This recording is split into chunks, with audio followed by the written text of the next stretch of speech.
which is fine because all it does, the Chaos Emeralds just put flowers in the forest and that's it. So I guess it's not a huge loss.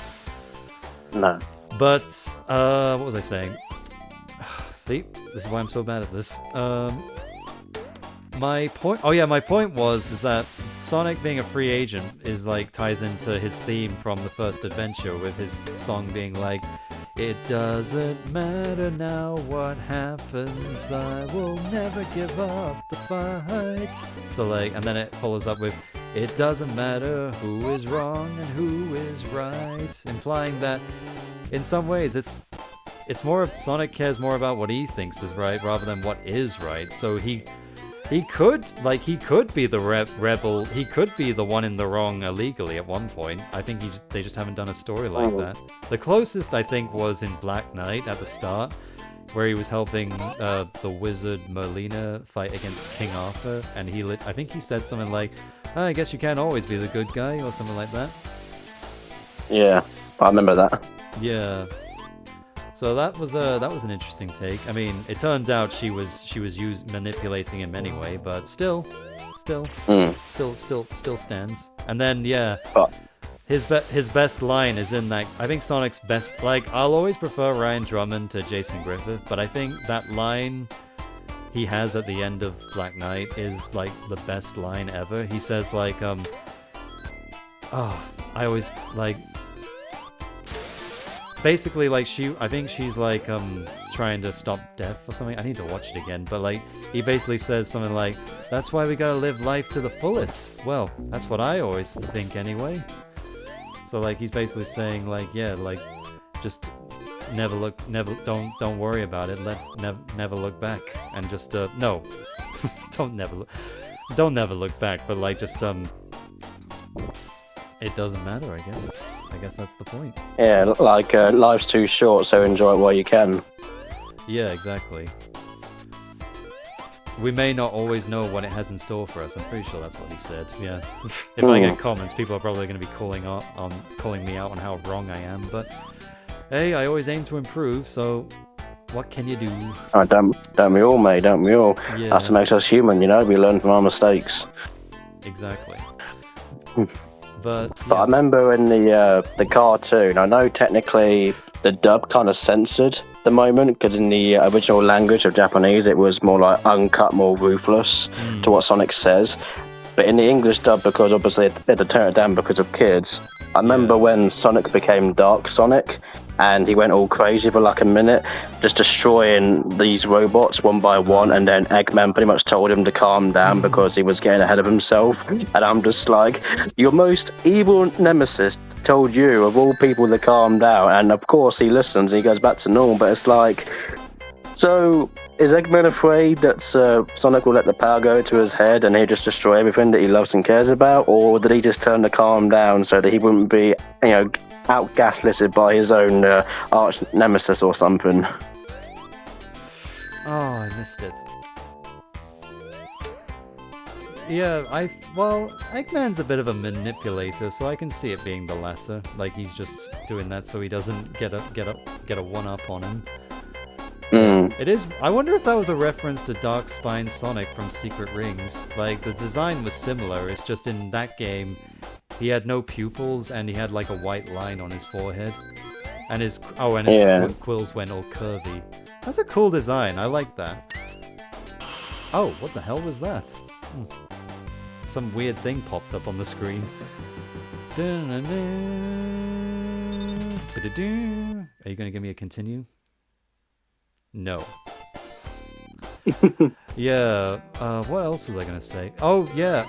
Oh, okay, here's one thing I despise 4Kids censorship for. As a kid, there was this I don't know if you ever saw it, but there was this episode where basically it was during the Meta-X saga, the same one you were just talking about. In fact, I think it was the episode after that one you just said, where it was an episode about Eggman's side.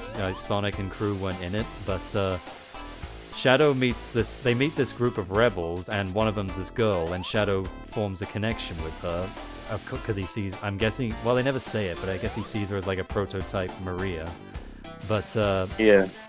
So this scene always confused me. Like, when she finds out her group betrayed her because they just wanted to give up, and how do you do it again? I've forgotten how to do this. Yeah, she finds out they betrayed her because they knew that she wouldn't join them to stop fighting, but so then she goes down fighting basically, but in the dub, when I watched it, it cuts so abruptly, like she turns around, screams, and then it just cuts to Shadow, and he goes like, "I'll keep fighting too, Molly." And I was always confused, what the hell just happened? And then at the end, Shadow says like, "I hope she'll be alright," or something like that. But then I miraculously find out in the original she died, and so that's the kind of censorship that I hate, because it literally confuses the audience. Oh, you pull back to make it, that's right. Because, like, when she gets blown up, like, Rouge straight up screams, like, "Molly!" and stuff like that. All her crew are shocked, and I think Shadow's pissed, and so, like, that's when he just, like, I think he abandons Eggman around that point as well, so he just takes off his rings and then just blows them all up, basically. Yeah. And so I always hated that change. It's like that you're just straight up like, removing alcohol in a bar is one thing. It's stupid, but I can forgive it. But or turning cigarettes into lollipops. But when you straight up change scenes, that's where you lose me. By that point, it's like, well, don't make it for kids then. It clearly wasn't made with kids in mind. You can say, well, the laws in Japan are different compared to the West. Well, then it's not made for kids. It's that simple. Yeah. I mean, people like to criticize on the first episodes of Dragon Ball Z, the Ocean dub, the Dynamic Saga, where, even non-Ocean dub fans say, they are the best ways to watch those two sagas, which I think everyone can agree. I mean, watching Dynamic Saga in the Ocean is a lot better. Nothing against the Funimation dub, of course, but, the Ocean was a lot better. But even in that... In that tone, they did censor a few things, but even with the censorship, you could still tell what was going on, who was being killed, and all that stuff. And they used smart quilps like, "Oh, I'm going to another dimension." Of course, they drop it later in the later dub in the Westward by mentioning the word "kill" or "destroy" or stuff like that. Hence the famous "When bees lose their stings, they're gone for good, and the bee is destroyed." You still get the idea that the bee dies without even saying the word of the context, but you understand it. So at least in the DBZ dub of Ocean, the context of of death is still present.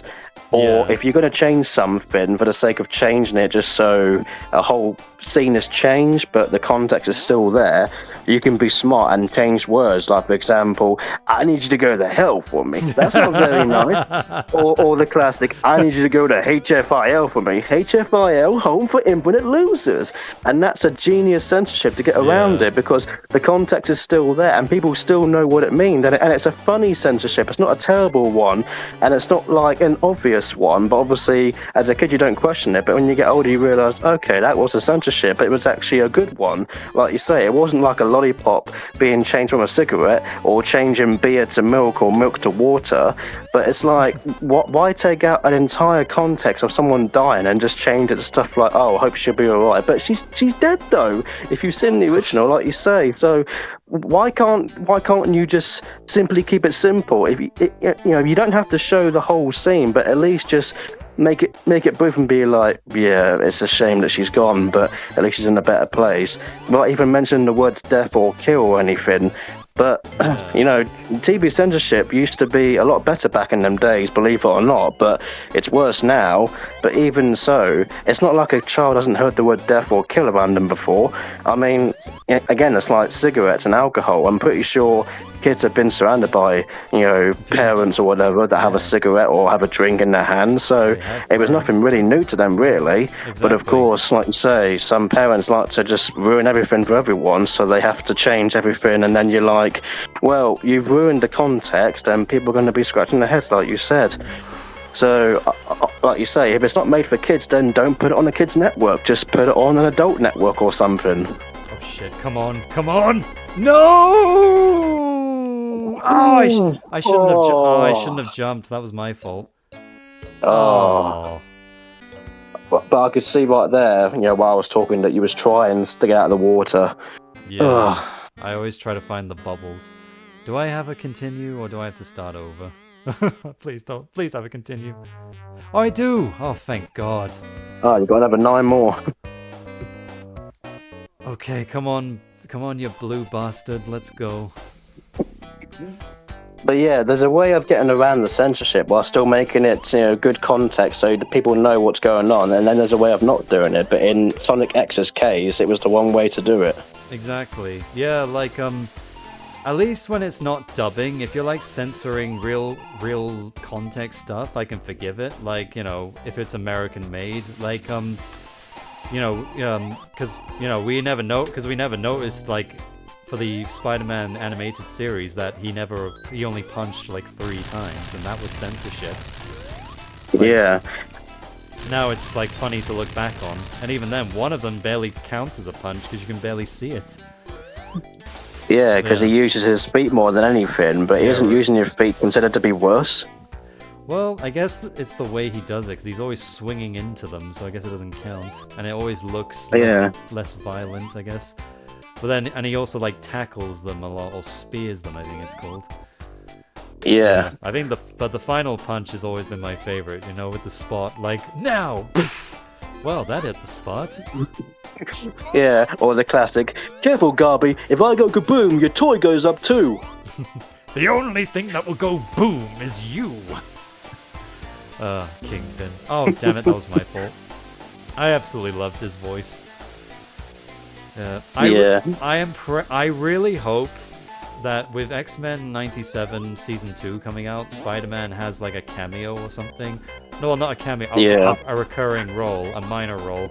Because why would you they showed him in an episode, and they confirmed, like, yeah, that's the Spider-Man from that show. So it's like, why would... Okay, bring him back. We've seen that he, Oh, you twat! How? Explain that to me. Oh, damn it. Oh, I think I'm gonna game over here, damn it. I wanted to make it to the end, but... But it doesn't look like it's gonna be happening. Tragedy. I should get good. I should start getting good first. Maybe I should have played Origins. I'm sure it's a big entertainment, mate, for the audience. Well, I guess we just... Yeah, it's a prototype, I guess. It's a prototype!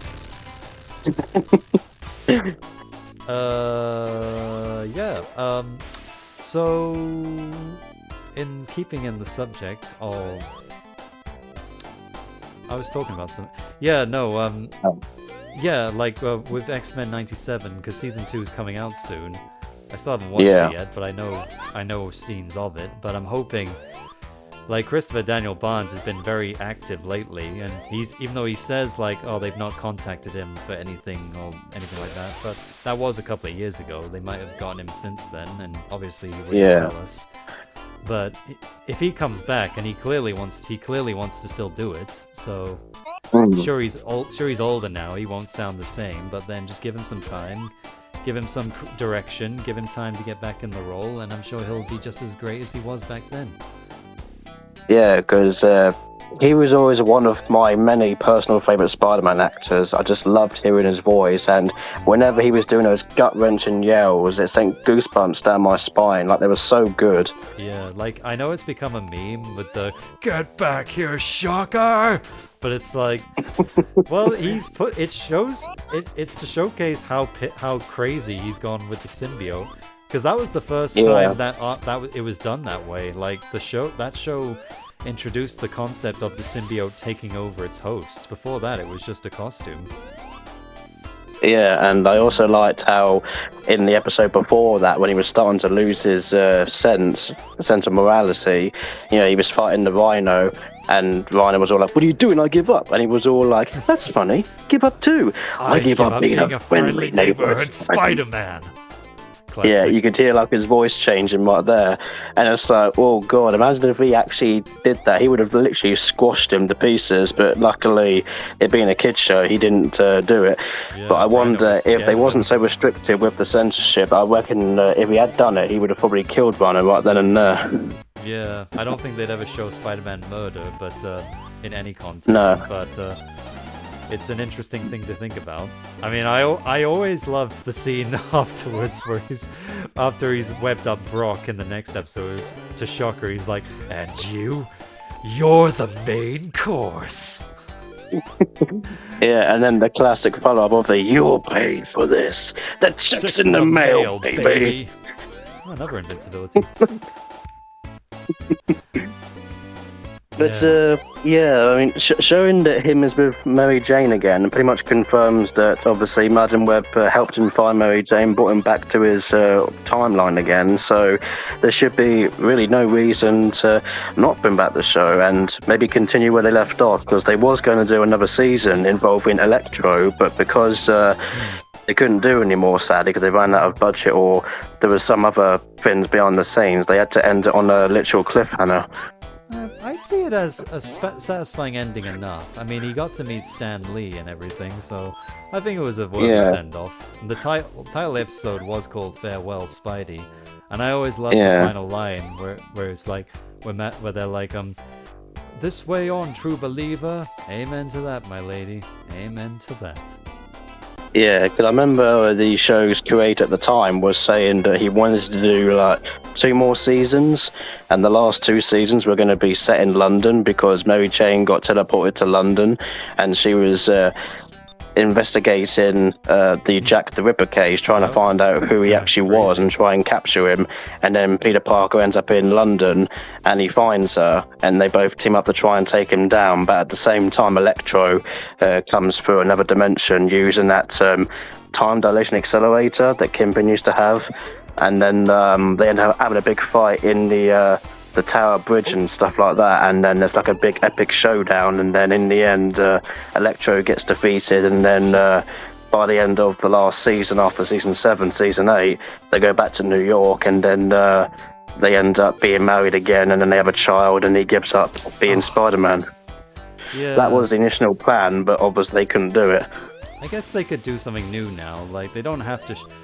They're releasing a new comic, so I guess we'll see what they do with that. But I never actually noticed, like, even though again also censorship, it's set in the 90s, yet everyone, even the police, has laser guns and everything.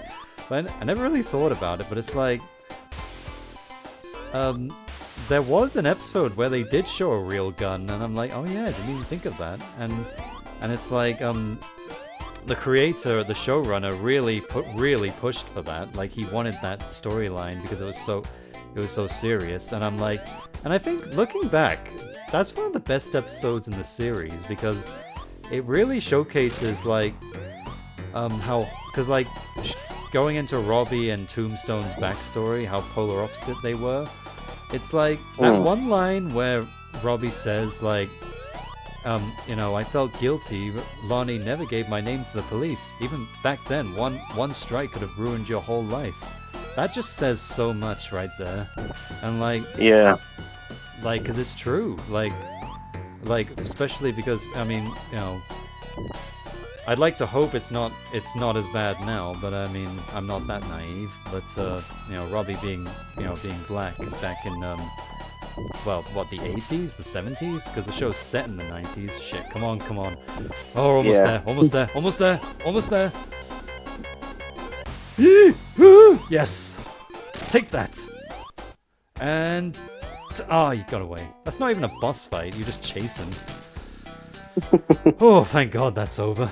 Okay, we might be able to make it. We've got 2 levels left. Well, 2 kind of levels left. Animated series Robbie is the best Robbie by far. Like, I've been thinking about it a lot, and I kind of want to I thought about doing a retrospective on the series one day. Not for a while yet, but one day. Also, that's really cool. Like, look at these metal bars here, like these 3D environments. This is for a console like this old, this is really pushing the envelope. Yeah. This is really cool. I guess back then they were just trying to push as much boundaries as they could actually do until obviously they couldn't put any more on, because even the PS2 years later had some restrictions for some developers where they couldn't do much things, and then they had to obviously tone back a few things. But even on like PS3, like with GTA 4, how that was supposed to have like wildlife and forest and stuff, but because of the PS3 limitations, they couldn't put the forest stuff in there, so it was all just one big city after another. But even so, when developers have to do cutbacks for good reasons or bad reasons, at the end of the day, as long as the game comes out fine, people love it, then there's no real reason to complain about it, really. But it is interesting and cool when you hear about all the concepts and all the cut stuff on the games, and sometimes you're like, oh man, that would have been so cool to have in the game, but then obviously there's reasons for why they were cut. But then other times it's usually due to like, oh, we've got like this release schedule and we can't afford to do any cutbacks. We can't delay the game, it has to be out at this time, so we may have to crunch it out and just cut out a lot of content. Like Budokai 3 on PS2, that was always intended to be a much bigger game, but they cut out so much content, and luckily a lot of the cut content can still be found in the game itself, just by going to the options menu. Because I still do the Budokai 3 cut content audio lines of the Dragon universes that have been cut from the main game. Because they're all in there, basically, all the audios, you just need to basically sample them and then just put them all together, really. But, maybe, as people would like to point out, maybe in other dimensions, all these cut contents of these games were actually released, and maybe they could have been better, maybe they could have been worse, who knows, really, but at least we've got some solid, great games, and, there were some hiccups here and there, but, as long as we're enjoying the game and people are happy, it doesn't really matter so much about the cut content, but it's still cool nonetheless. Yeah, absolutely. That's what makes doing YouTube reviews interesting, because I like looking into the developer history and all that, finding out what was cuts or something. Maybe I could have done better for the Catalyst review, but like when I looked up Mirror's Edge Original was gonna have like drivable vehicles and stuff, I'm like, interesting, didn't know that. Yeah, maybe I could have done. I guess I didn't look more on the. I guess I couldn't find any, but I don't know. Maybe I didn't look hard enough, but I'm always looking to.